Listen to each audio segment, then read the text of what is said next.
Have you ever stopped yourself from saying something because you thought that they won't understand you?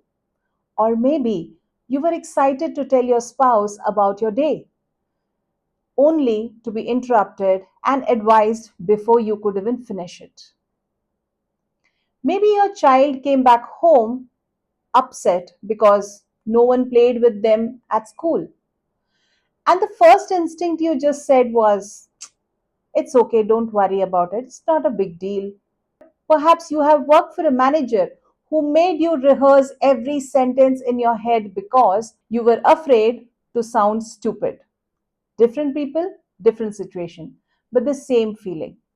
It's not safe to be myself here. Hi everyone, I'm Sapna Menon, an image coach, and I help professionals build their image inside out. And in this channel, we don't just talk about professional tips. We help you change your self image so that the respect and value and authority comes to you naturally to transform who you are into that version of yourself who gets results effortlessly. And here's what I have discovered after working with hundreds of professionals, leaders, and families. When people don't feel safe, they don't become honest, they become careful. They don't stop talking because they have nothing to say. They stop talking because they are protecting themselves. Today, I want to talk about one of the most powerful and most overlooked communication skill that can transform your marriage, your parenting, your friendship, your leadership, or even your relationship with yourself. It's called psychological safety. Most people think that communication is about speaking confidently, good English, good language proficiency, choosing the right words, learning public speaking, but communication begins much earlier than that. It begins with the question that every human brain silently asks the moment we interact with another person. Am I safe here? Because your image isn't just how you look, it isn't just how confident you speak. Your image is also how people feel after interacting with you. Do they leave feeling judged or understood or smaller or stronger? Because people rarely remember every word you spoke, but they will always remember how they felt in your presence. And here's the invisible question our brain is always asking. Here's something fantastic that I have found. Our brain is like an invisible security guard. Every second, it's scanning your facial expressions, your tone, your body language, whether you're listening or waiting to speak, whether you're curious or judging. According to Dr. Stephen Polyvagal Theory, our nervous system is constantly evaluating one question.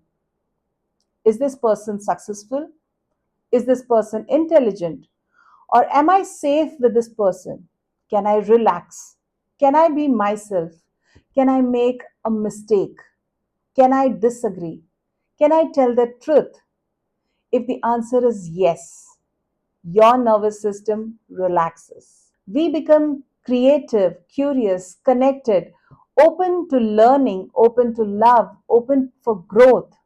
But if the answer is no, our brain immediately shifts into a survival mode. We defend ourselves, we justify, we become silent, we hide mistakes, we avoid difficult conversations. Communication doesn't fail because people don't know English. Communication fails because the nervous system no longer feels safe.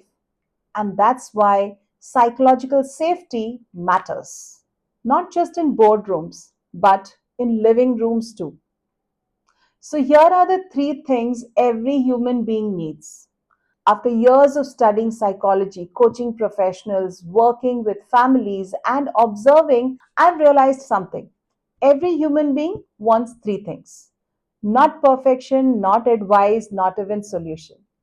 They simply want to feel seen, they want to be accepted, and they want to be valued.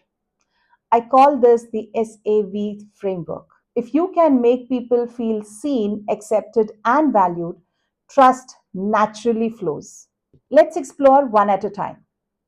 See before you solve. Let me tell you a story. A little girl fell while learning to ride a bicycle. She started crying. Her father immediately said, "Come on, don't cry. You're a brave girl." Because the intention was beautiful, but wrong timing. Because courage wasn't what she needed. She first needed someone to acknowledge that falling must have hurt. Nothing changed. The wound was still there, but emotionally everything changed. Psychologist Carl Roger believes that people grow best when they experience empathy, authenticity, and unconditional positive regards. In simple words, people change when they feel understood, not when they feel corrected. A process popularly called name it to tame it helps reduce emotional intensity and supports better self regulation. That's why these simple sentences are incredibly powerful. That sounds painful. I can see why you feel that way. Tell me more. Notice none of these sentences solve the problem. They solve something even more important. They help the person feel seen. The next time someone comes to you, don't ask, "How can I solve this?" Ask yourself, "Have I understood them?" Because connection always comes before correction, except before you advise. Imagine your teenage son, "I failed my exam." And your husband, "I made a mistake with our savings." Or your employee says, "I sent the wrong presentation to the client." Your first response matters more than anything else here. If your response is, "I told you so, what were you thinking about it? You always do this. You never listen to me." Their brain learns one thing: being honest is dangerous. Psychologists call this threat based learning. When openness repeatedly leads to criticism or humiliation, the brain begins to associate honesty with emotional pain. Instead of saying "you are irresponsible," try saying "let's understand what happened." Notice the difference. One attacks identity, the other explores behavior. One creates shame, the other creates learning. The best parents, the best teachers, the best leaders don't remove accountability, they remove humiliation. Acceptance doesn't mean lower standards, it means protecting dignity while raising standards.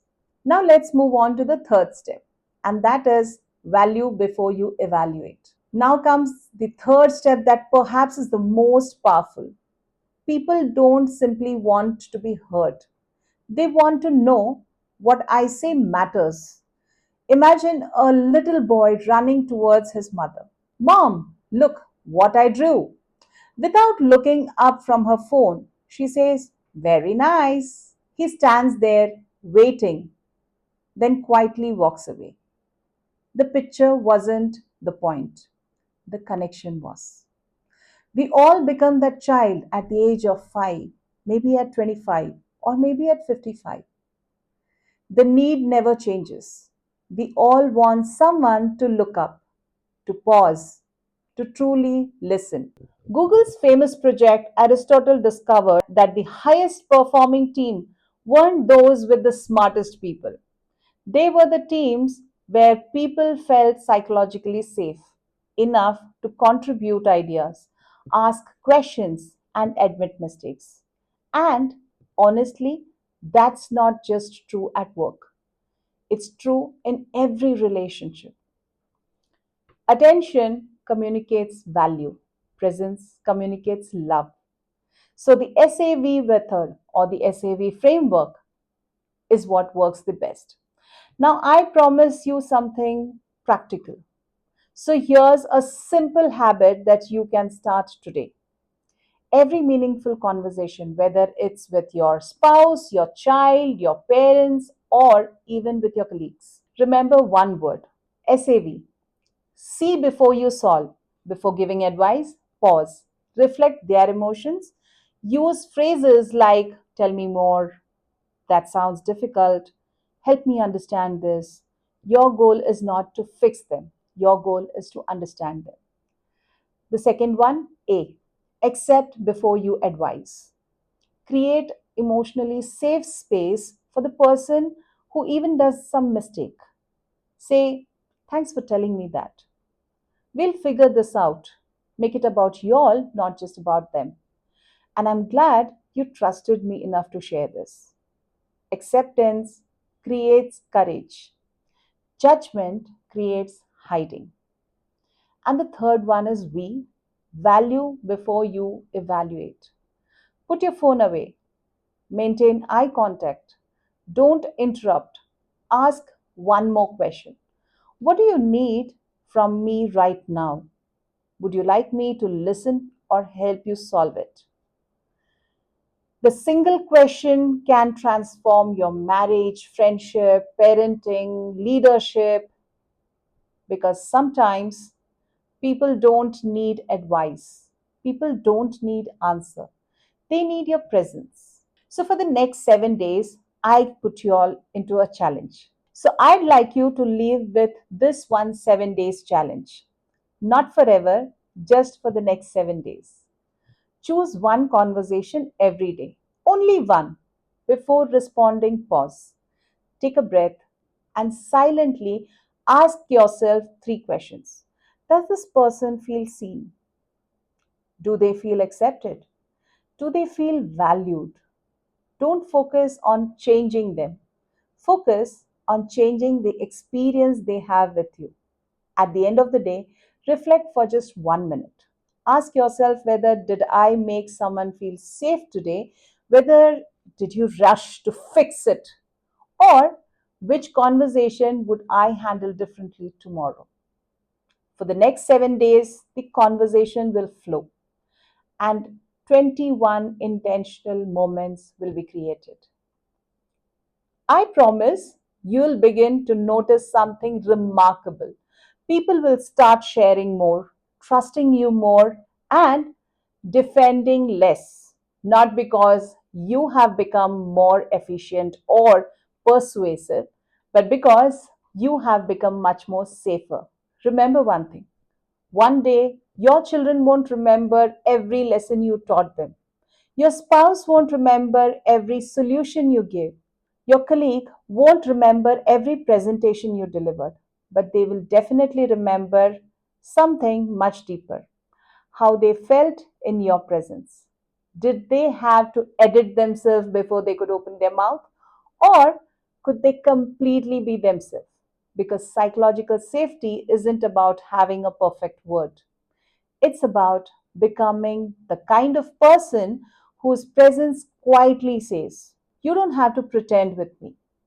And perhaps that is the greatest gift that we can give every person we meet. If this video spoke to you, tell me in the comment and do let me know the results about the 7 day challenge. Who is that person who has made you feel safe in your life? And where did you make the change in your conversation?